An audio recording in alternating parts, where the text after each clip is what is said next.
పాత్రికేయ మిత్రులకు నేను విజ్ఞప్తి చేస్తున్నా, మీరు డిఫరెన్షియేట్ చేయండి, వాళ్ళని వేరుగా కూర్చోబెట్టండి.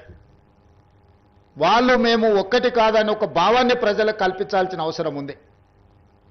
ఈరోజు media, social media, digital media, ఎవడు పడితే వాడికి మొత్తం పెన్ను పేపర్ ఇస్తా, వాళ్ళు మొత్తం రాయలేడు, ఏబిసిడి మొత్తం రాయలేడు, వాడు కూడా నేను జర్నలిస్ట్ అంటాడు. ఏం జర్నలిస్ట్ అంటే నేను సోషల్ మీడియా జర్నలిస్ట్ని అంటాడు. వాళ్ళ పేరు పక్కనే జర్నలిస్ట్ అని పెట్టుకుంటాడు. అది మొత్తం వాళ్ళ ఇంటి పేరే అయినట్టు, వాళ్ళ తాతలు ముత్తాతల నుంచి జర్నలిజంలో పుట్టి పెరిగినట్టు జర్నలిస్ట్ ఎల్లయ్య, జర్నలిస్ట్ పుల్లయ్య అని పెట్టుకుంటారు. వాడు ఎప్పుడైనా జర్నలిజం స్కూల్లోనే చదివిండా, లేకపోతే ఓనమాలు మొత్తం అన్నీ వస్తాయంటే ఆ రెండు రావు. జర్నలిజం అక్షరం ముక్క కూడా ఒకప్పుడు, కానీ ఈరోజు అది ఏమీ లేదు.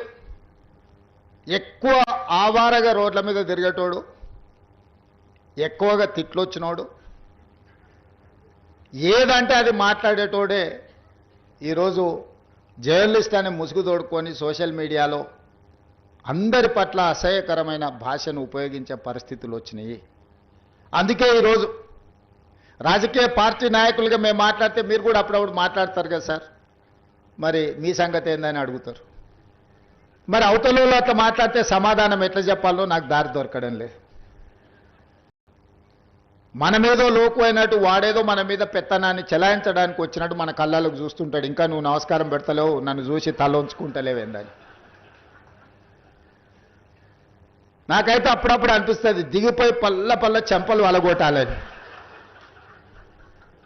కానీ పరిస్థితులు, హోదా అడ్డం వస్తుంటాయి.